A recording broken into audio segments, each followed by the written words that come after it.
बिस्मिल्लाहिर्रहमानिर्रहीम रब्बी यस्सिर वला तुअस्सिर व तमम बिल खैर। आज हम साल्ट हाइड्रोलाइसिस पढ़ेंगे। साल्ट हाइड्रोलाइसिस से पहले कुछ रिवीजन में देना चाहता हूँ साल्ट के हवाले से। साल्ट का जिक्र इस चैप्टर के बिल्कुल स्टार्ट में आया था। साल्ट क्या था, हमने साल्ट को कैसे पढ़ा था कि साल्ट जब एक एसिड रिएक्ट करता है एक बेस के साथ, तो इनके कॉम्बिनेशन से जो चीज़ बनता है उसका नाम है सॉल्ट। तो ये साल्ट का डेफिनेशन है। कोई पूछे व्हाट इज साल्ट, हम बोलेंगे एसिड और बेस की कॉम्बिनेशन से जो बनता है वो सॉल्ट है। अब साल्ट के अंदर जो कुछ भी होगा वो या तो वो एसिड से आया होगा और बेस से आया होगा। साल्ट के अंदर आपको दो पार्ट्स नजर आएंगे। वो जो दो पार्ट्स होंगे साल्ट के अंदर, part number 1, part number 2। Suppose फर्ज करते मैं सिर्फ दो लाइनें लगा रहा हूं कि दो चीजें हैं साल्ट के अंदर। एक पार्ट एसिड से आया होगा तो दूसरा जो पार्ट है वो बेस से आया होगा। एग्जाम्पल हम पेश करते हैं। कोई एग्जाम्पल आपके जहन में है एसिड के? हमने 5 एसिड्स याद किए थे, 5 बेसेस याद किए थे। कोई एक एसिड जो बहुत मशहूर है, चलो सपोज करते हैं ए है HCl। क्या नाम है, पूरा नाम इसका? Hydrochloric acid. जब ये रिएक्ट हो जाता है किसी बेस के साथ, फॉर एग्जांपल सोडियम हाइड्रोक्साइड, ये एक बहुत मशहूर बेस है, ये बहुत मशहूर एसिड है। जब ये दोनों आपस में मिलेंगे तो क्या होगा कि ये जो सोडियम है, ये सोडियम ये यहाँ पर Cl के साथ अटैच हो जाएगा। सोडियम और क्लोरीन, क्योंकि सोडियम पर आपको प्लस चार्ज मिलेगा, क्लोरीन पर माइनस चार्ज मिलेगा, तो बेस से सोडियम और एसिड से क्लोराइड, ये दोनों क्या करेंगे, ये आपस में मिल जाएंगे। हमें क्या मिलेगा? NaCl मिलेगा। अब बेशक वो जो H है, वो जो OH है, वो जाकर पानी बनाएगा, उससे हमारा कोई ख़ास लेना देना नहीं है, वो तो पानी बनेगा, ठीक है। ये H और OH ये पानी बनेगा।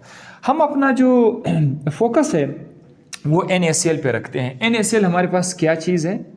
ये हमारे पास सॉल्ट है। It is a salt. अब जैसे मैंने आपको बताया था कि सॉल्ट के अंदर आपको दो चीज़ें नज़र आएंगी। एक सोडियम हुआ, ये इस पर अक्सर प्लस का चार्ज होता है। कौन सा चार्ज होता है? और एक है Cl जिस पर माइनस का चार्ज होता है। जिस पर प्लस का चार्ज होगा उसका नाम है केटाइन। क्या बोलते हैं इसको? केटाइन। और जिस पर माइनस का चार्ज होगा उसका नाम है एनाइन। इसका मतलब यह है कि साल्ट के अंदर जो दो पार्ट्स हैं वो केटाइन और एनाइन है। अब अगर मैं आपसे पूछूं कि भाई साल्ट के अंदर जो केटाइन है ये कहां से आता है, एसिड से या बेस से? शाबाश। The cation always come from the base, क्योंकि ये जो था ये वाला सारा ये आपका बेस था। This was the base. So cation always comes from the base. cation base से आता है। और जो एनाइन है साल्ट का वो कहां से आता है? वो एसिड से आता है। comes from acid। यहां तक तो क्लियर हो गया। अब आगे जो भी साल्ट हम बढ़ेंगे तो आपके ज़हन में होगा कि अच्छा इस साल्ट का कोई केटाइन भी होगा और एनाइन भी होगा। अच्छा, अब हम आपको ये कुछ और बताना चाहते हैं कॉन्जुगेट एसिड और कॉन्जुगेट बेस के हवाले से।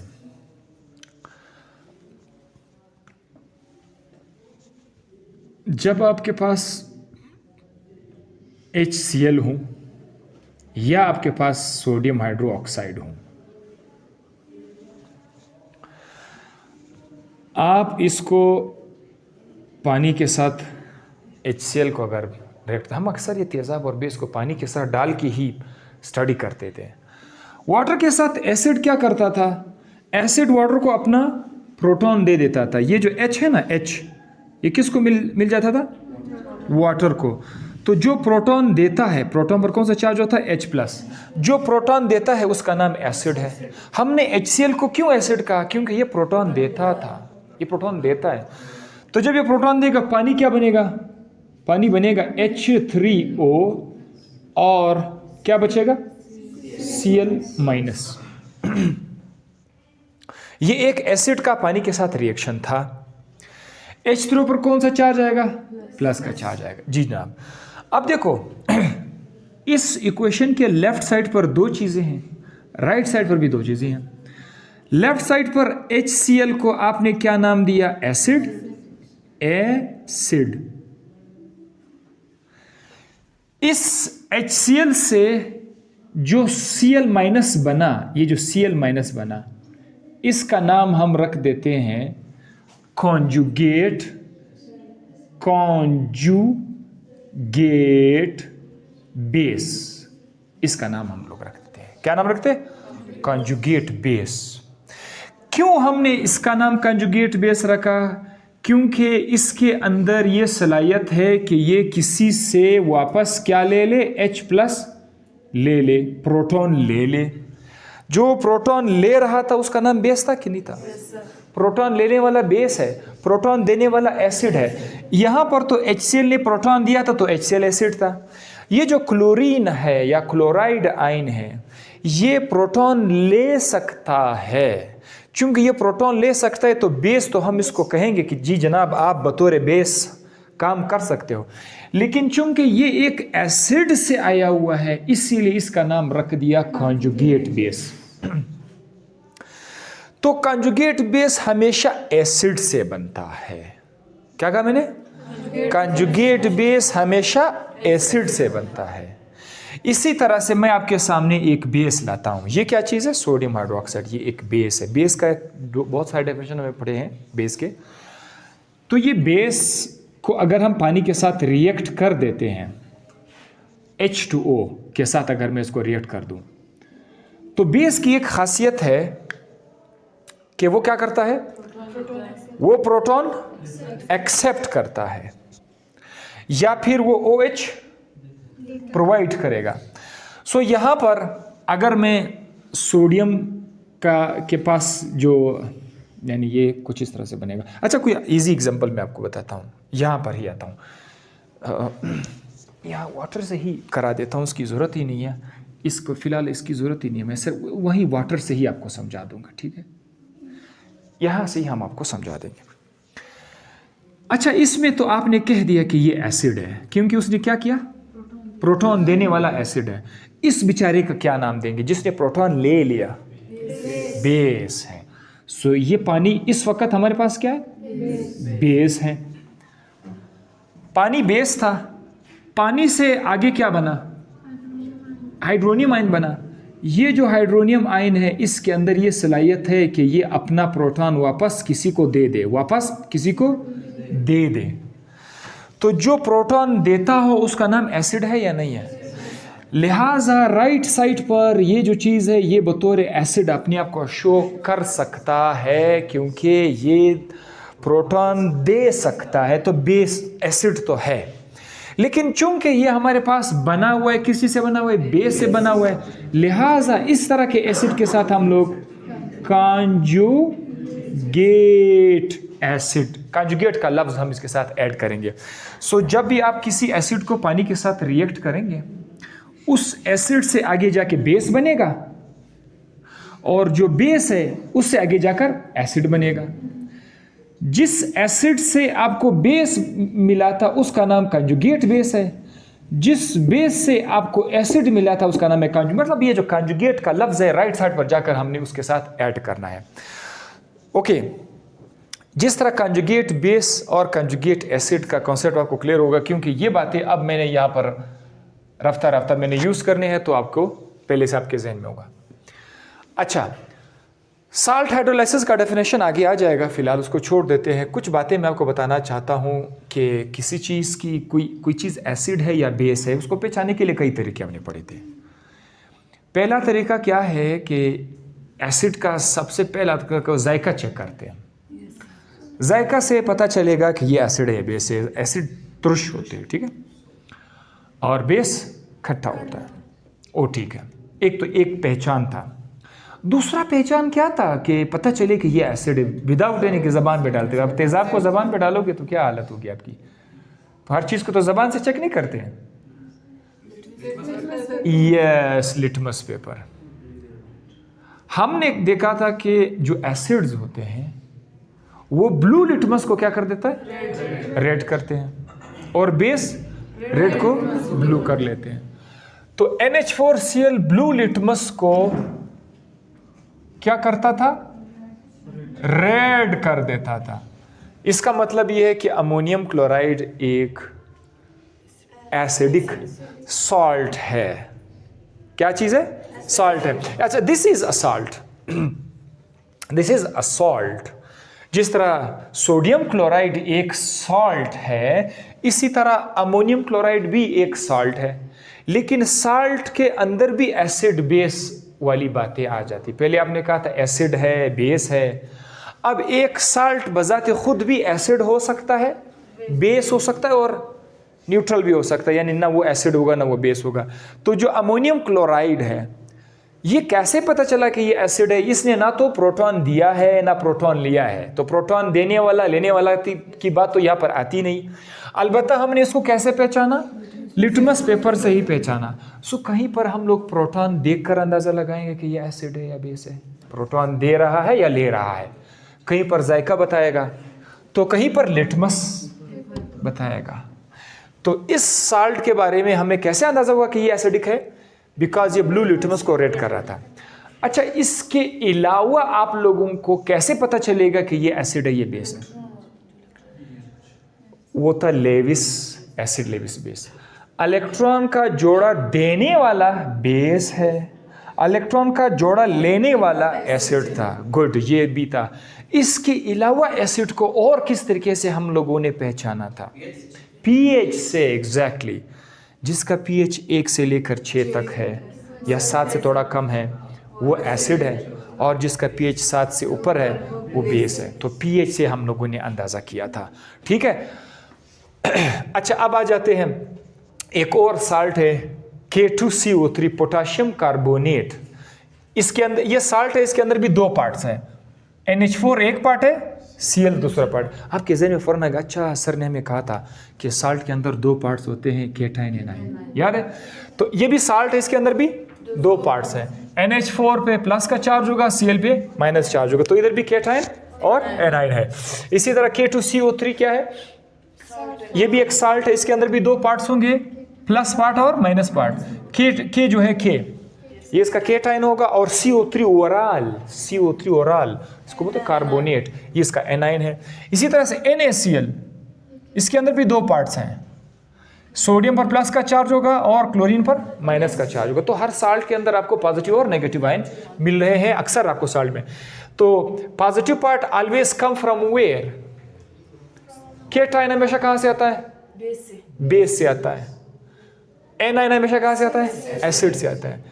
इसका ये केटाइन कहां से आया होगा? बेस से आया है। इसका ये एनाइन कहां से आया हुआ है? एसिड से आया हुआ है। इसी तरह इसका केटाइन कहां से आया हुआ है? बेस से, और ये एसिड से आया हुआ है, ठीक है।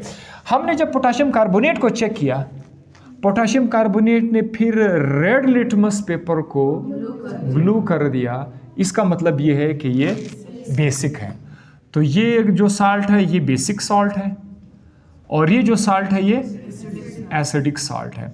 Keep in mind, ammonium chloride तभी ब्लू लिटमस को रेड करेगा जब आप इसको पानी में डालोगे।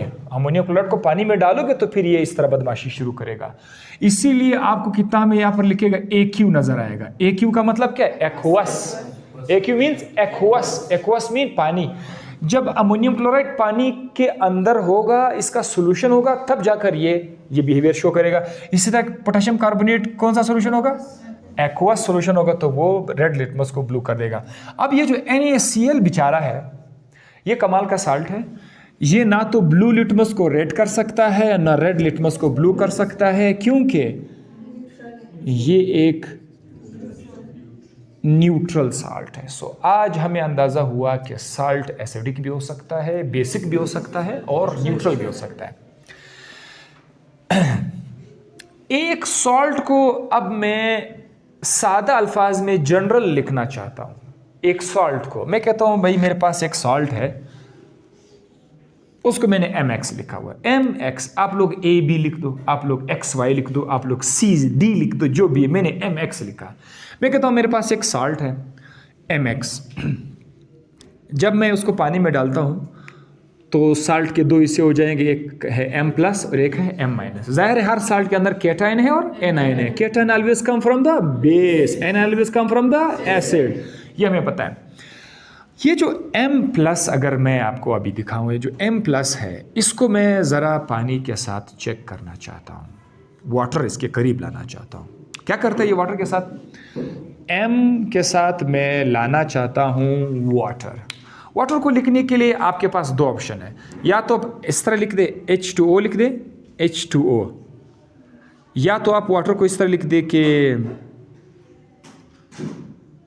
OH लिख दे, एक बॉन्ड लिख दे और H लिख दे। ये भी वाटर का फार्मूला है, OH बॉन्ड, क्योंकि वाटर का ओरिजिनल फार्मूला ये है कि उसमें एक ऑक्सीजन है, एक हाइड्रोजन, एक एक H इस तरफ है, दूसरा H इस तरफ अटैच है। ठीक है, तो बॉन्ड्स हैं।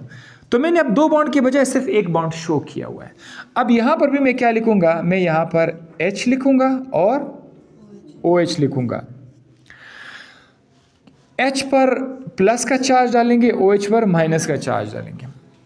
साल्ट का जो M पार्ट है ये क्या करेगा? ये किस तरफ जाएगा? क्योंकि आपको पता चल गया है। तो जो M पार्ट है ये OH के साथ रिएक्ट करेगा, क्या बनेगा? MOH बनेगा, और क्या चीज़ छोड़ देगा? H+ छोड़ देगा।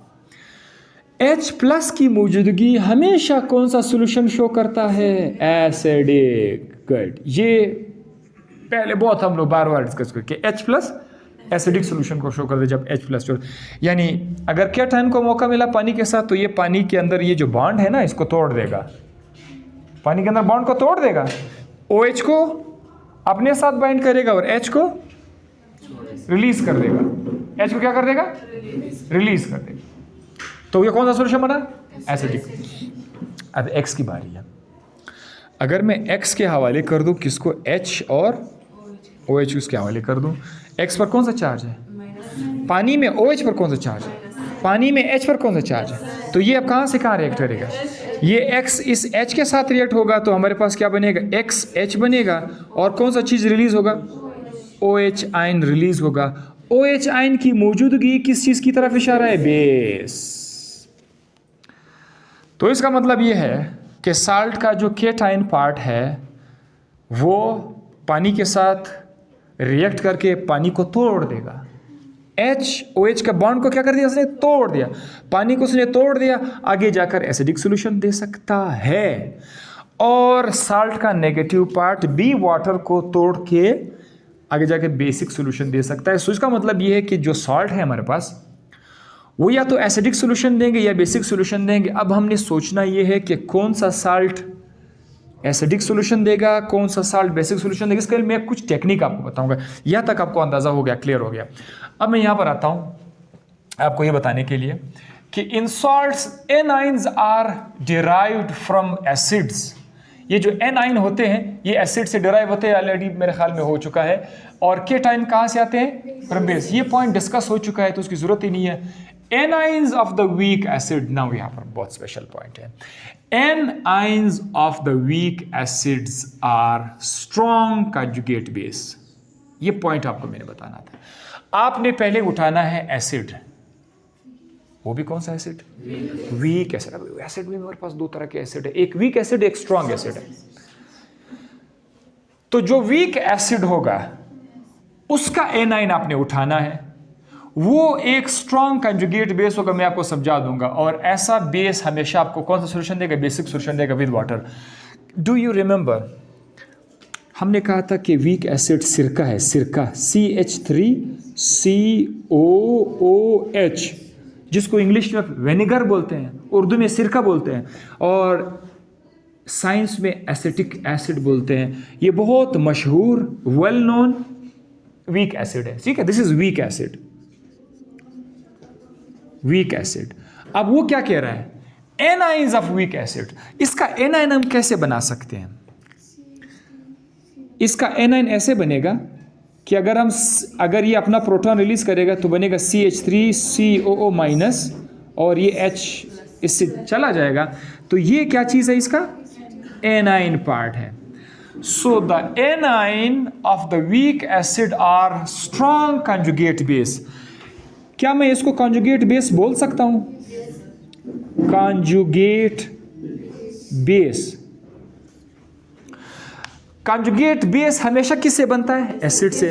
कंजुगेट एसिड हमेशा किससे बनता है? बेस से बनता है। तो जब ये कंजुगेट बेस है तो इसका मतलब ये वीक एसिड से आया हुआ है। अब इसके बारे में इसकी तारीफ हो रही है कि ये बहुत स्ट्रॉन्ग कंजुगेट बेस है। वीक एसिड का कंजुगेट बेस स्ट्रॉन्ग होता है, ये अब हमने याद रखना है। वीक एसिड का कंजुगेट बेस क्या होता है?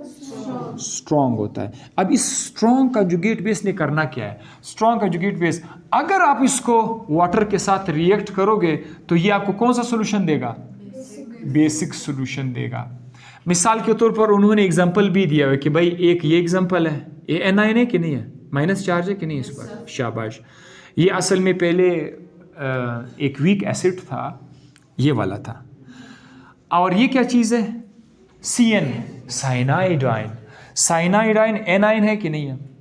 ये पहले वीक एसिड की शक्ल में था, यानी ये पहले इस तरह से था, ये HCN था, उस वक्त ये वीक एसिड था। फिर जब इसने अपना प्रोटॉन छोड़ दिया तो उस पर कौन सा चार्ज आया? माइनस। सो ये है A9 of the weak acid. अच्छा, ये क्या है? HCO3-1, हाइड्रोजन कार्बोनेट या बाइकार्बोनेट भी आप इसको बोल सकते हैं। ये भी एनाइन है या नहीं है? ये ओवरऑल इस पर माइनस का चार्ज है, सो एनाइन है। ये कहाँ से आया हुआ है पता है? ये कहाँ से आया होगा? ये एसिड से हुआ, लेकिन कौन सा एसिड था इसका जो था? ये था H2CO3, कार्बोनिक एसिड। बोलो, carbonic acid, H2CO3 carbonic acid. तो जो कार्बोनिक एसिड से आयन बनेगा वो इस तरह होगा, जो हाइड्रोजन साइनाइड से आयन बनेगा वो इस तरह होगा, जो एसिटिक एसिड से आयन बनेगा वो इस तरह होगा। और ये गरीब कहाँ से आया हुआ है? ये भी कार्बोनिक एसिड से हुआ है, H2, उसमें खाली CO3 है। हम अपने स्टूडेंट को मैं इनका बोलूँगा कि भाई आप खाली इसको देख लिया, यहाँ पे इसको स्टडी कर लेंगे, चेक करते हैं इस पॉइंट को साबित करने के लिए कि क्या है। हम एक वीक एसिड का एनाइन उठाते हैं, उसको पानी के साथ रिएक्ट करते हैं, ठीक है। सो मैं इसको पानी के साथ रिएक्ट करता हूं अभी आपके सामने। ये है CH3COO माइनस। अब यहां पर मैं पानी लिखता हूं, पानी को लिखने का वही तरीका हो, H लिखते हैं, OH लिखते हैं। OH पर कौन सा चार्ज है? H पर कौन सा चार्ज है? प्लस। आगे जाकर क्या बनेगा ये आप लोगों को अच्छी तरह से पता है। पानी का कौन सा पार्ट इसके साथ आ सकता है? H+ आ सकता है। तो ये बनेगा क्या? CH3COO। अच्छा, H को ज़रा कलर देता हूं ताकि आपको मज़ा आ जाए। हाँ, अब ये क्या बना? Is it still A9? क्या अभी भी एनाइन है? नहीं। क्या ये सॉल्ट है? नहीं, ये एसिड है। दिस इज नाउ एसिड, वापस वही एसिटिक एसिड बना।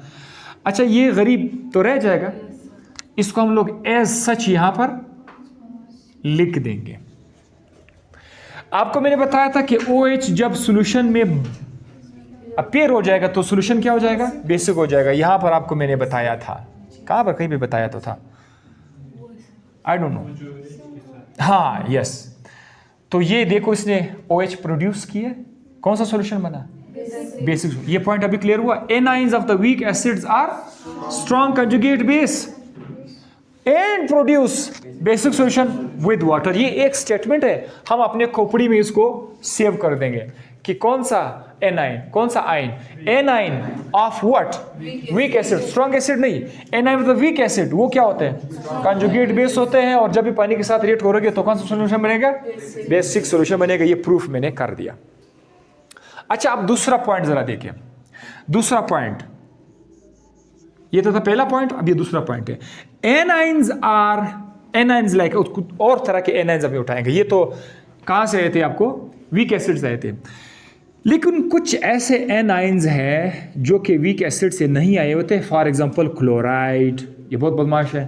For example nitrate, for example sulphate. इसको जरा मेरे साथ बोल दीजिए, कैसे बोलेंगे Cl- को, chloride, NO3 nitrate, SO4 sulphate आइन, नाइट्रेट आइन, सल्फेट आइन, क्लोराइड आइन, एसिटेट आइन, बोलो एसिटेट आइन, साइनाइड आइन, बाइकार्बोनेट आइन, carbonate, acetate, cyanide, bicarbonate, carbonate. इसको कैसे बोलेंगे, क्लोराइड, नाइट्रेट, सल्फेट। अच्छा, ये वाले आइंस जो है, एन आइन है, ये भी तो एन आइन है, ये पानी के साथ रिएक्ट करके उस तरह का रिजल्ट नहीं देता, क्योंकि ये वीक एसिड से नहीं आए हुए हैं। उसके लिए क्या था, anions of the weak acid. ये सारे बदमाश एसिड से आए हुए हैं। डू यू नो ये Cl कहाँ से आया हुआ है, ये जालिम HCl से आया हुआ है। HCl is a very strong acid. तो ये पॉइंट जो है वैलिड पॉइंट है। ये कहता है कि भाई एनाइन ठीक है, एनाइन देगा वाटर से बेसिक सॉल्यूशन, लेकिन कहां से आना चाहिए उसको, एनाइन कहां से आना चाहिए बेसिक सॉल्यूशन के लिए, वीक एसिड से आना चाहिए। एनाइन को कहां से आना चाहिए, वीक एसिड से आएगा तो जाकर वो आपको बेसिक सॉल्यूशन देगा। अगर कोई एनाइन वीक एसिड से नहीं आया हुआ है, स्ट्रॉन्ग एसिड से आया हुआ है, तो वो आपको क्या देगा, वो रिएक्ट ही नहीं करेगा वाटर के साथ। मैंने ये लिखा है, anions for example chloride, nitrate, sulphate are so weak, वो इतने कमजोर है कि वो इनके कंजुगेट बेस पानी के साथ रिएक्ट ही नहीं कर सकते हैं। ये पानी के साथ रिएक्ट, तो ये हम लोग अपने माइंड में रख लेंगे। इसकी रीजन क्या बताएगी कि भाई ये भी एनाइन है, ये भी एनाइन है।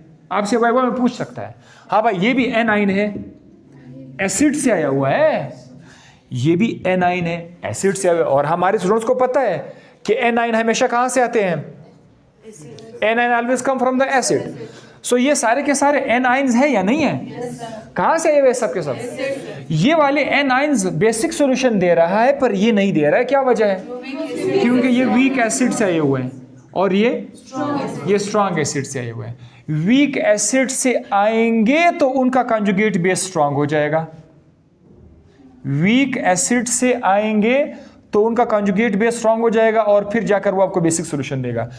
ये तो स्ट्रॉन्ग एसिड से आए हुए हैं, इनका कंजुगेट बेस वीक होगा। ये कहां से आए हुए हैं, ये स्ट्रॉन्ग एसिड से आए हुए हैं, तो उनका कंजुगेट बेस क्या होगा, इनका कंजुगेट बेस वीक होगा। ये पॉइंट मैंने आप लोगों को बहुत प्यार से, इसीलिए तो बोर्ड पे लिखा हुआ है, ताकि स्टूडेंट्स देख करके उनको अंदाज़ा हो जाए कि सर ने इनको ऐसे हाईलाइट क्यों किया हुआ है। जो स्ट्रॉन्ग एसिड से एनाइन आएगा उसका कंजुगेट बेस तो बनेगा, लेकिन वो कंजुगेट बेस बहुत वीक होगा, वो आपको बेसिक सॉल्यूशन नहीं दे सकते हैं। अलबत्ता वीक एसिड से जो एनाइन आएगा उसका कंजुगेट बेस स्ट्रॉन्ग होगा, वो आपको बेसिक सॉल्यूशन देगा। ये पॉइंट यहाँ पर आके क्लियर हो गया। अब हम यहां पर आते हैं, एनाइन की बारी खत्म हो गई। एनाइन के बारे में हमने क्या सुना, एनाइन हमेशा कहां से आता है, एसिड से आता है। एसिड वीक भी हो सकता है, स्ट्रॉन्ग भी हो सकता है। अगर वीक एसिड से एनाइन आ जाएगा तो बेसिक सॉल्यूशन देगा, अगर स्ट्रॉन्ग एसिड से एनाइन आएगा तो वो आपको बेसिक सॉल्यूशन नहीं देगा। एनाइन की बारी खत्म हो गई, अब किसकी बारी है, केटाइन की बारी। जरा केटाइन को चेक करते कि केटाइन क्या कह रहा है। केटाइंस ऑफ वीक बेस, फिर शुरुआत वीक बेस से करते हैं। Cations of weak base are strong conjugate acid. जिस तरह यहां पर उल्टा था, anion of weak acid strong conjugate base था, वीक एसिड से क्या बन रहा था, कंजुगेट बेस मिल रहा था। वीक एसिड से कंजुगेट बेस बेशक स्ट्रॉन्ग था। अब यहां पर वीक बेस से जो कंजुगेट मिलेगा वो क्या होगा, वो एसिड होगा। So cation of the weak base are strong conjugate acids. अब इनको पानी में डालोगे तो ये आपको कौन सा सॉल्यूशन देगा, एसिडिक सॉल्यूशन देगा। वीक एसिड के एनाइन ने बेसिक सॉल्यूशन दिया था वीक बेस के केटाइन आपको एसिडिक सॉल्यूशन देगा। कितना सीक्वेंशियल अब ये आ रहा है। अब इसको मैं आपको एक एग्जांपल बताता हूं। कौन है केटाइन? कॉपर प्लस 2 है। कॉपर पर प्लस का चार्ज है, ये केटाइन है। ये कॉपर कहां से आया हुआ है? ये जो कॉपर है ये कहां से? एसिड से बेस है। आप लोग क्यों खामोश हो? मैं आपको हमेशा बताता हूं cation always come from the base, A9 always come from the acid. तो ये केटाइन है कि नहीं है? कहां से आया होगा? बेस से आया होगा। लेकिन ये जो बेस है ये कौन सा बेस होगा? ये एक वीक बेस होगा। इसको हम पानी के साथ रिएक्ट करेंगे। पानी पर OH पर कौन सा चार्ज है? H पर कौन सा चार्ज है? ये कॉपर के साथ रिएक्ट करेगा, OH के साथ रिएक्ट करेगा, क्या बनेगा? पूरा नाम बताओ उसका। कॉपर हाइड्रोक्साइड होगा। कॉपर हाइड्रोक्साइड होगा और क्या चीज रिलीज होगा? प्रोटॉन बोला करो ना इसको। प्रोटॉन की मौजूदगी एसिड को क्या, सॉल्यूशन को क्या बनाएगा? एसिडिक। ये जनाब ये देखो प्रूफ आपको बता रहे हैं कि अगर आपके पास केटाइन है और वो कहां से आया हुआ है? कौन सा बेस? वीक बेस है। वीक बेस से जो केटाइन आएगा वो पानी को तोड़ सकता है और क्या बनाएगा? एसिडिक सॉल्यूशन देगा। वही बात है, cations of the weak base are strong conjugate acids, they produce acidic solution with water.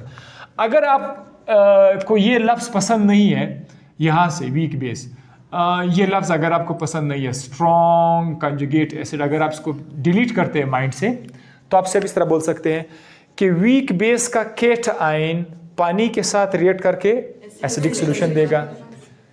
Weak base का केटाइन एसिडिक सॉल्यूशन देता है, वीक एसिड का एनाइन बेसिक सॉल्यूशन देता है। ठीक है, ये एक एग्जांपल था। इस तरह NH4, इस पर भी कौन सा चार्ज है? प्लस का चार्ज, को बोलते हैं अमोनियम आयन। अमोनियम आयन को अगर आप पानी के साथ रिएक्ट करोगे, H लिखोगे, OH लिखोगे। अच्छा, ये तो जो मैंने 2 लिखा हुआ है ना, ये आपको कंफ्यूजन करने के लिए बिल्कुल भी मेरा मकसद नहीं था। ये पानी ही है।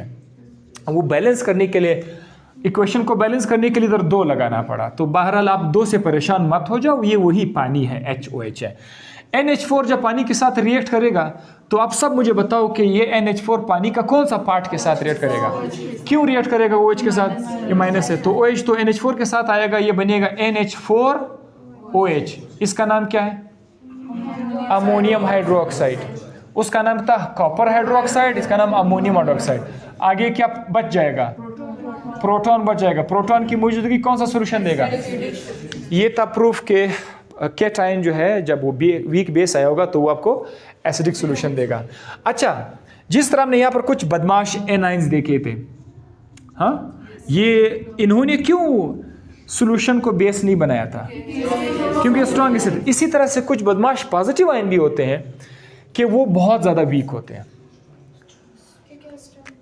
हाँ, ये कहाँ से आया हुआ है? ये स्ट्रॉन्ग बेस से आया हुआ है। स्ट्रॉन्ग बेस से आया हुआ है। सोडियम, कौन सा स्ट्रॉन्ग बेस आया हुआ है? दरअसल ये इशारा कर रहे हैं सोडियम हाइड्रोक्साइड की तरफ। सोडियम हाइड्रोक्साइड एक स्ट्रॉन्ग बेस है, कोई कमज़ोर बेस नहीं है। तो सोडियम हाइड्रोक्साइड से सोडियम आया हुआ है, ये पोटाशियम फिर पोटाशियम हाइड्रोक्साइड से आया हुआ है, ये कैल्शियम हाइड्रोक्साइड से आया हुआ है।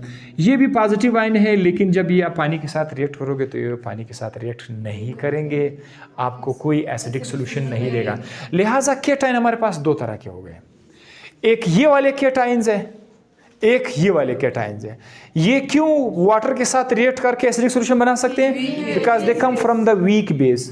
और ये केटाइन क्यों पानी के साथ? Because they come from the strong base. So solution को एसिडिक बनाना है या बेसिक बनाना है, आयंस को वीक एसिड या वीक बेस से आना चाहिए। उर्दू में लिखे, सॉल्यूशन को एसिडिक बनाना है या बेसिक बनाना है, आयन ही तो बनाते हैं आयंस। आयंस को कहाँ से आना चाहिए? वीक एसिड या वीक बेस आयन। अगर तो वीक एसिड से आयन आएगा, कौन सा आयन आएगा? एनाइन। वीक एसिड से एनाइन आएगा, ये जाकर आपको कौन सा सॉल्यूशन देगा? बेसिक। वीक बेस से कौन आएगा? केटाइन आएगा, ये आपको कौन सा सॉल्यूशन देगा? ये आपके आसानी के लिए मैं एक चीज़ यहाँ पर जस्ट सबके लिए लिख लेता हूँ ताकि आप लोग हमेशा याद रखें। वीक एसिड से वीक एसिड से कौन सा आयन मिलेगा? शाबाश, एनाइन मिलेगा। एनाइन जाकर कौन सा सॉल्यूशन देगा? Basic solution. यानी ये पॉइंट हम लोग कभी भूल ही नहीं सकते। वीक एसिड से एनाइन आएगा, सॉल्यूशन बेसिक बनेगा। वीक बेस से क्या आएगा? केटाइन आएगा। और ये सॉल्यूशन कौन सा देगा? एसिडिक। कैसे याद नहीं होता? अब मजीद आप ये भी कह सकते हो कि जो वीक एसिड का एनाइन है, वीक एसिड का एनाइन, इसको उल्टा बोलो, वीक एसिड को इसको बेस बना दो। एनाइन इसका क्या होगा? हमेशा बेस होगा, लेकिन उसके साथ कंजुगेट लफ्ज लगाना है। और केटाइन जो होगा, जो कहाँ से वीक बेस आया हुआ है, ये होगा एसिड, और आप इसके साथ सी लगा दो। तो आप ये भी कह सकते हो कि वीक एसिड से जो एनाइन आएगा वो बहुत स्ट्रॉन्ग कंजुगेट बेस होगा, और जो वीक बेस से केटाइन आएगा वो एक स्ट्रॉन्ग कंजुगेट एसिड होगा, और पानी के साथ रिएक्ट करके एसिडिक सॉल्यूशन बना देगा। यानी पूरा व्हाइट बोर्ड पर जो कुछ मैंने लिखा है वो इस कुंजी के अंदर मैंने बंद कर दिया। पूरा व्हाइट बोर्ड एक तरफ और ये पॉइंट अलग तरफ। ठीक है, ये हो गया। अच्छा, अब जरा देखो साल्ट हाइड्रोलाइसिस का डेफिनेशन अब आ रहा है हमारे पास। साल्ट हाइड्रोलाइसिस का डेफिनेशन क्या है? The reactions of the cations and the anions. ये जो केटाइंस और एनाइन पानी के साथ रिएक्शन कर रहे हैं, पानी को तोड़ रहे हैं, this reaction is called hydrolysis. Salt hydrolysis specially क्या कहेंगे? Salt hydrolysis. अदरवाइज आप लोगों ने कार्बोहाइड्रेट में पढ़ा था कि बहुत सारे कार्बोहाइड्रेट जो है वो पानी के अंदर मौजूदगी में टूट जाते हैं, प्रोटीन पानी की मौजूदगी में टूट जाते हैं, लिपिड्स टूट जाते हैं, तो वो भी तो हाइड्रोलाइसिस था। लेकिन उसमें भी अगर आप देखो तो H और OH का बॉन्ड टूट रहा था। यहाँ पर भी H और OH का बॉन्ड टूट रहा है, इसीलिए इसका नाम रखा गया है हाइड्रोलाइसिस। अब चूंकि H और OH खुद टूटता नहीं है, साल्ट डालोगे तो वो टूटता है, इसीलिए इसका नाम क्या रखा गया? Salt hydrolysis. ये सारे के सारे एनाइंस जो आप देख रहे हैं, चाहे केटाइंस हैं या एनाइंस है, ये साल्ट में है या नहीं है? ऑफ कोर्स ये है। कॉपर आपको साल्ट में, वैसे तो ये कॉपर आया हुआ है, एसिड से आया हुआ है, लेकिन ये साल्ट में होगा कि नहीं होगा? साल्ट के अंदर कितने पार्ट्स होते हैं? एक साल्ट के अंदर कितने पार्ट्स होते हैं? क्या क्या नाम है इनका? जोर से बोलो। साल्ट के अंदर कितने पार्ट्स होते हैं? 2 पार्ट्स, केटाइन, एनाइन। केटाइन हमेशा कहाँ से आएगा? एनाइन हमेशा कहाँ से आएगा? एसिड से आएगा। अच्छा, अब हम आते हैं हाइड्रोलाइसिस एंड हाइड्रेशन के दरमियान क्या फ़र्क है? Hydrolysis and hydration. हाइड्रोलाइसिस में आपने देखा कि H और OH के दरमियान जो बॉन्ड था वो क्या हो रहा था? वो ब्रेक हो रहा था। हाइड्रेशन क्या है फिर? हाइड्रेशन में क्या होता है कि ऐड होता है किसी भी चीज़ में, किसी चीज़ के अंदर, किसी चीज़ के ऊपर, किसी चीज़ के साथ पानी ऐड हो जाएगा। मिसाल के तौर पर आपके पास कोई कंपाउंड है, आपके पास कोई कंपाउंड है, यहां पर एक पानी आया, इसके साथ अटैच हो गया, यहां पर एक दूसरा वाटर मॉलिक्यूल आकर यहां पर अटैच हो गया, इस तरफ भी एक पानी का मॉलिक्यूल यहाँ पर अटैच हुआ, हम कहते हैं कि ये चीज़ हाइड्रेटेड हो गया, इसके साथ पानी अटैच हो गया। तो हाइड्रेशन में क्या है? किसी चीज़ के साथ पानी अपने आप को अटैच करता है, या किसी चीज़ के अंदर पानी डाल रहे हैं आप, खाली पानी आपने डाल दिया, दिस इज़ हाइड्रेशन। और अगर पानी को कोई चीज़ तोड़ दे, दिस इज़ कॉल्ड हाइड्रोलाइसिस। तो ये बहुत बड़ा फ़र्क है हाइड्रेशन और हाइड्रोलाइसिस में। नाउ अदनान ज़रा इसको इस तरफ लिया है, साल्ट, टाइप्स ऑफ साल्ट की तरफ, इसको भी ज़रा क्लियर कर लेते हैं।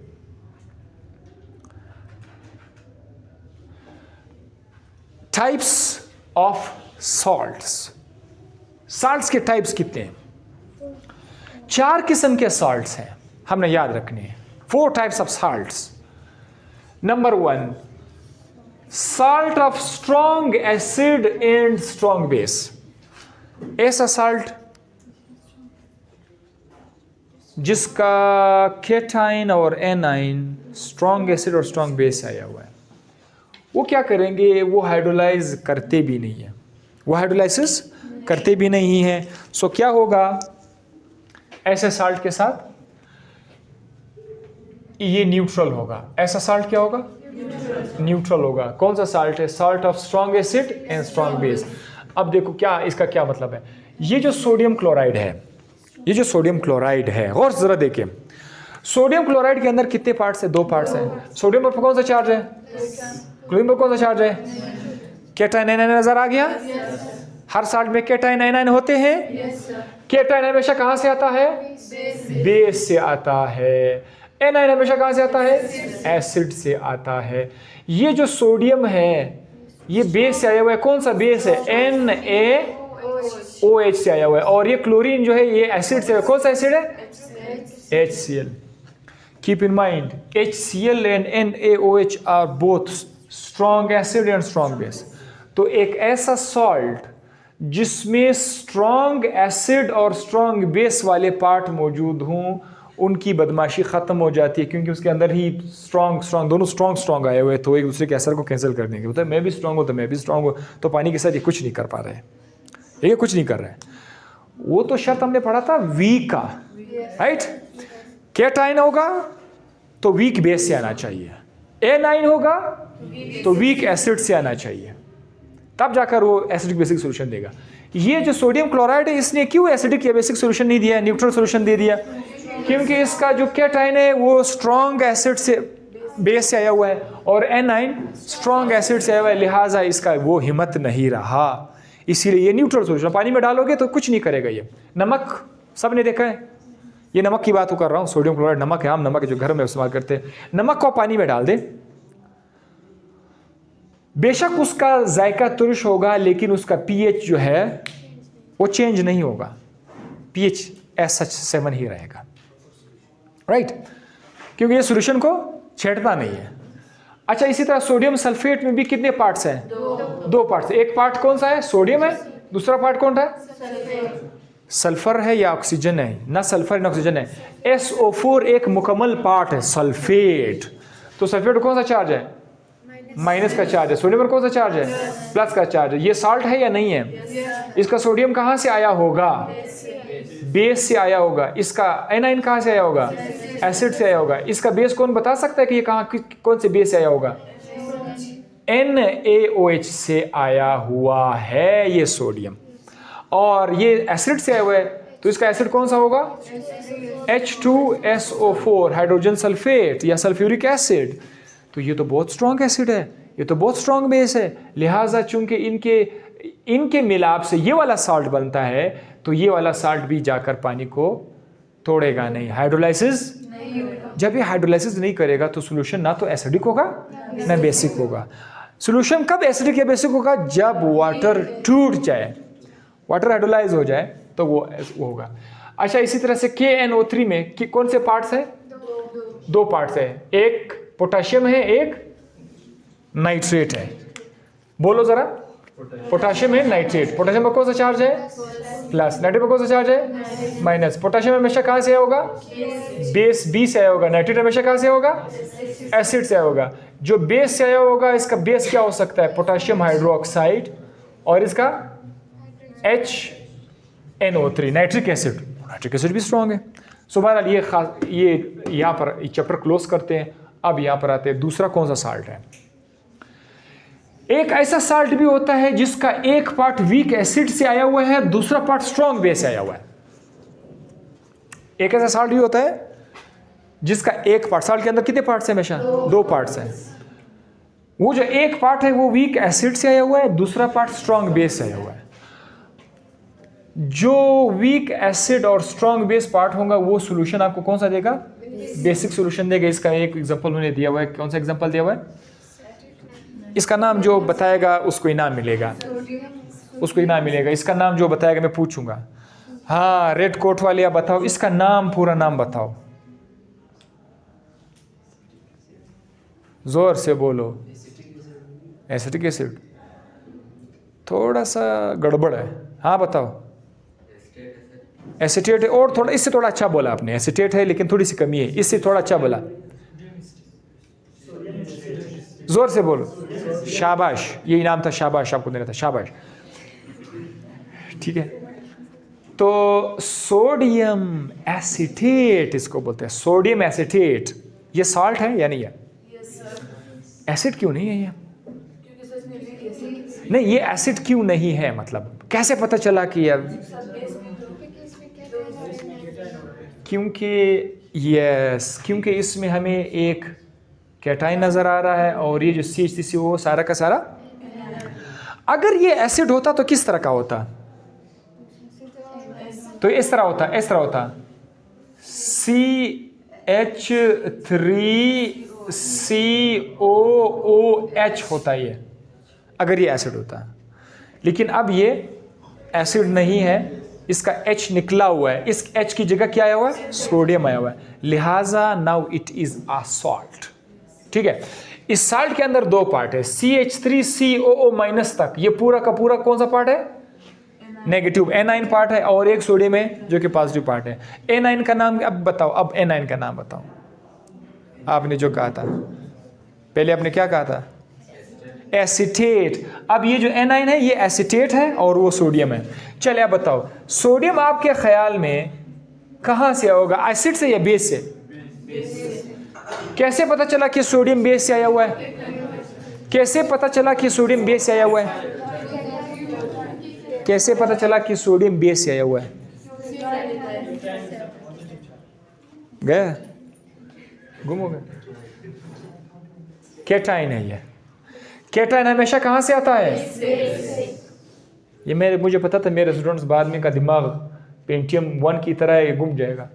पॉजिटिव इज कैटाइन हमेशा from base, positive is cation हमेशा from base, negative is anion हमेशा कहाँ से आएगा? तो ये जो सोडियम है ये कौन से बेस से आया होगा? सोडियम हाइड्रोक्साइड से आया होगा। और सोडियम हाइड्रोक्साइड सबको पता है कि क्या है? स्ट्रॉन्ग बेस है। अच्छा, ये गरीब CH3COO माइनस एसिड से आया हुआ है। कैसे पता चला कि ये एसिड से आया हुआ है? इसमें माइनस का चार्ज है, minus charge is A9, A9 हमेशा कम फ्रॉम एसिड। तो ये कौन से एसिड से आया होगा? ये वाला एसिटिक एसिड से आया होगा। अब एसिटिक एसिड वीक है या स्ट्रॉन्ग है? मुसलसल मैं बता रहा हूँ कि एसिटिक एसिड वीक एसिड है, एसिटिक एसिड वीक एसिड है। तो वीक एसिड से, यानी ये ऐसा साल्ट है जो कि बना हुआ है किसी से? वीक एसिड से और स्ट्रॉन्ग बेस। ये देखो, ऐसा मजा आ गया। So weak acid part, strong base part. ऐसा सॉल्यूशन क्या करेगा? ये आपको कौन सा सॉल्यूशन देगा?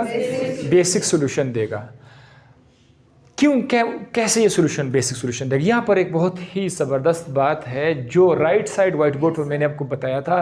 अब वही चीज़ मैं यहाँ लाना चाहता हूँ कि स्टूडेंट मुझे खुद कॉन्फिडेंस होकर के बता दे कि सर मैं आपको बताऊंगा कि ये क्यों बेसिक सॉल्यूशन देगा या ये एसिडिक सॉल्यूशन देगा। उसकी रीज़न आप मुझे बता सकते हैं? कोई एक मैं जिसे पूछूं जो हाथ ऊपर करे, जो मुझे बताएंगे कि सर ये क्यों बेसिक सॉल्यूशन देगा, वो हाथ ऊपर करे। मैं ज़रा पूछता हूँ, 1 2 3 4, कुछ ने तो इतना सा हाथ पर किया हुआ है कि मैं ज़्यादा तो नहीं, लेकिन अच्छा चलो 2। ओके, आप बताओ। क्योंकि सर ये वीक एसिड से आया है, मैंने उधर पढ़ा था कि जो वीक एसिड से आ जाएगा वो स्ट्रॉन्ग बेस। कुछ कमी है? वीक एसिड से आएगा? क्या चीज़ वीक एसिड से आएगा? हाँ, दुरुस्त तो रिलैक्स वगैरह बोल, ठीक है, जवाब दुरुस्त। हाँ बोलो अभी। हाँ यस यस, यहाँ पर मैंने क्या बताया था? Anions of the weak acids.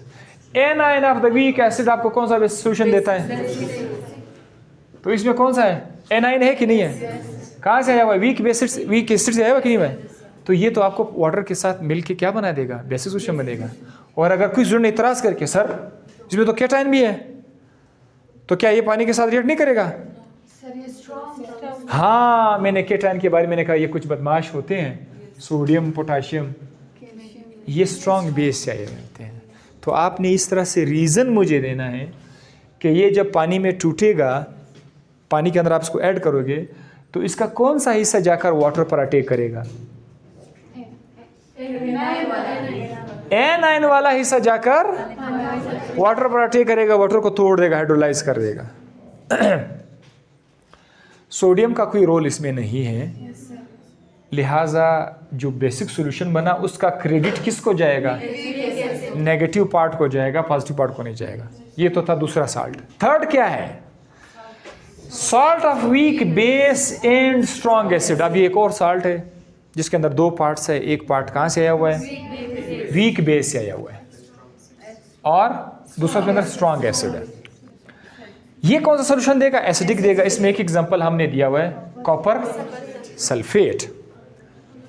Copper sulphate, पहले मैं इसको तरह, या चलो अमोनियम क्लोराइड की तरफ आता हूँ, मैं जिसे पूछूं वो बताएंगे, ठीक है।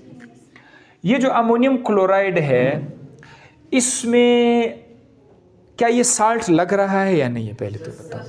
साल्ट तो लग रहा है। इसके अंदर पॉजिटिव नेगेटिव पार्ट होंगे।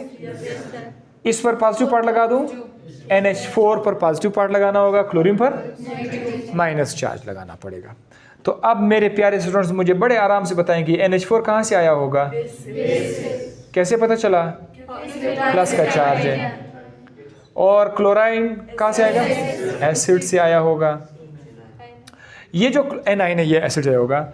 ये क्लोरीन किस एसिड से आया होगा, एसिड तो है, किस एसिड से, हाँ हाँ नाम बताओ उस एसिड का, HCl, हाइड्रोक्लोरिक एसिड से आया हुआ है। और ये जो NH4 है, बेस है, ये कौन सा बेस से आया होगा, ammonium hydro oxide, NH4OH, NH4OH आया हुआ है। अब इसमें ज़रा देख, NH4OH ammonium hydroxide is very very weak base, बहुत वीक बेस है, और ये स्ट्रॉन्ग एसिड है। तो स्ट्रॉन्ग एसिड से कौन सा पार्ट आया हुआ है, क्लोराइड आयन। स्ट्रॉन्ग एसिड से जो आएगा वो पानी के साथ रिएक्ट नहीं करेगा। अगर पानी के साथ रिएक्ट करेगा तो कौन रिएक्ट करेगा, यस, जो वीक बेस से आया हुआ है। लिहाजा इन दो पार्ट्स में से पॉजिटिव आयन जाकर पानी के साथ अटैक करेगा। इस केस में जो था नेगेटिव आयन वाटर के साथ अटैक कर रहा था, वाटर पर अटैक कर रहा था, because it was coming from the weak acid. यहां पर कौन सा पार्ट वाटर के साथ अटैक करेगा, कौन सा part, positive negative, positive part attack करेगा वाटर के साथ। क्यों पॉजिटिव पार्ट से, क्योंकि ये वीक बेस आया हुआ है। हम बार बार बताते हैं कि जो वीक एसिड से नेगेटिव पार्ट आएगा वो अटैक करेगा, और वीक बेस से पॉजिटिव पार्ट आएगा वो वाटर के साथ अटैक करेगा। सो लिहाजा जब ये वाटर के साथ अटैक करेगा, ये NH4 टूटेगा NH प्लस में, और Cl क्या हो जाएगा, माइनस में। NH4 किसके साथ रिएक्ट करेगा, पानी के साथ। पानी से क्या उठा के ले जाएगा, OH, ये खुद लेके जाएगा, बनेगा NH4OH, और क्या बच जाएगा, H प्लस। जब H प्लस बच जाएगा तो ये कौन सा है, एसिडिक सोल्यूशन है। तो ये उन्होंने कहा था कि एसिड, ये प्रूफ भी मैंने बता दिया आपको। अच्छा, फोर्थ कैटेगरी क्या है, salt of weak acid and weak base.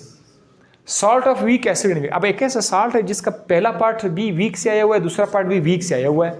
इसके साथ क्या करेंगे, ये दोनों आपस में कोई सौदा मौदा करेंगे, नहीं करेंगे। जैसे स्ट्रॉन्ग एसिड, स्ट्रॉन्ग में बोलता है स्ट्रॉन्ग एसिड से आया हुआ था, दूसरा दोनों का कोई असर ही नहीं हुआ। ये जो वीक एसिड से और वीक बेस से आएगा, कोई ऐसा सॉल्ट भी उसके दोनों parts weak acid weak base से होगा। तो वीक एसिड की वजह से और वीक बेस, वीक एसिड आपको बेसिक सॉल्यूशन दे रहा था, वीक एसिड बेसिक सॉल्यूशन दे रहा था, हाँ ना, आमतौर पर हमने ये पढ़ा था। जिसमें वीक बेस आया था वो आपको एसिडिक सॉल्यूशन दे रहा था। अगर वीक एसिड और वीक बेस दोनों मौजूद हों एक सॉल्ट के अंदर, तो फिर बेसिक सॉल्यूशन भी बन सकता है because of the weak acid, तो एसिडिक सॉल्यूशन भी हो सकता है because of the weak base. And आखिरी बात, ये न्यूट्रल भी हो सकता है, depend upon the pKa and pKb। ये वैल्यू आप लोगों के लिए कोई नई बात होगी, लेकिन पुराने स्टूडेंट्स pKa और pKb से बड़े अच्छी तरह आप लोग वाकिफ हैं।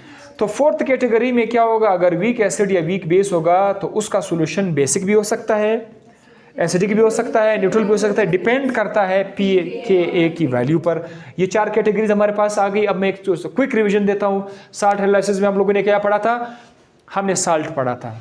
साल्ट हमेशा कैसे बनता है, जोर से बोलो शारा, साल्ट कैसे बनता है, किन चीज़ों से मिलता है, जोर से बोलो। एक मौका आपके लिए है कि दोबारा सीखने के लिए। साल्ट बनता किन दो चीज़ों से है, एसिड और बेस जब इनके साल्ट बन जाता है।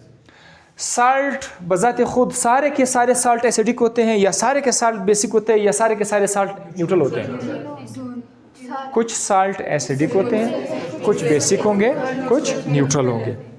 अच्छा, हमने कहा था कि साल्ट के अंदर 2 पार्ट्स होते हैं, क्या क्या नाम है उसका? केटाइन और एनाइन। केटाइन पर कौन सा चार्ज है? एनाइन पर कौन सा चार्ज है? केटाइन हमेशा कहाँ से आएगा? एनाइन हमेशा कहाँ से आएगा? गुड। फिर हमने पढ़ा था कि जिस एसिड का, जो भी एसिड हो, अगर उसका कोई वीक एसिड हो, वीक एसिड से जब एनाइन आएगा, वीक एसिड से हमेशा क्या आएगा? एनाइन आएगा। ये एनाइन जाकर कौन सा सॉल्यूशन देगा? बेसिक सॉल्यूशन देगा। फिर हमने वीक बेस पढ़ा था, वीक बेस से कौन सा आयन आएगा? केटाइन बने के साथ क्या सॉल्यूशन देगा? एसिडिक सॉल्यूशन देगा। ये बातें यहाँ पर हो गई, ये बातें यहाँ पर खत्म। और कुछ आयंस वाटर के साथ रिएक्ट ही नहीं कर रहे थे, कुछ आयंस, हाँ, वो कौन से नेगेटिव आयंस है जो पानी के साथ रिएक्ट ही नहीं कर रहे थे? जो स्ट्रॉन्ग एसिड से आए हुए थे। नाम जरा बताओ, नाम जरा बताओ। Chloride, nitrate, sulphate. ये एनाइन पानी के साथ रिएक्ट नहीं करते हैं, ये हाइड्रोलाइसिस नहीं कर सकते, because they come from the strong acid. वो कौन से पॉजिटिव आयंस हैं जो पानी के साथ रिएक्ट नहीं करते? नाम बताओ। Sodium, potassium, calcium, magnesium. ये क्यों पानी के साथ रिएक्ट नहीं कर सकते? Because they come from the strong base. पानी के साथ रिएक्ट करने के लिए उन आयंस को कहाँ से आना चाहिए? वीक एसिड से या वीक बेस से आना चाहिए। फिर वाटर के साथ रिएक्ट करेंगे, उसको हाइड्रोलाइज करेंगे और एज ए रिजल्ट या एसिडिक या बेसिक सॉल्यूशन बनेगा। ये आपका खत्म हो गया।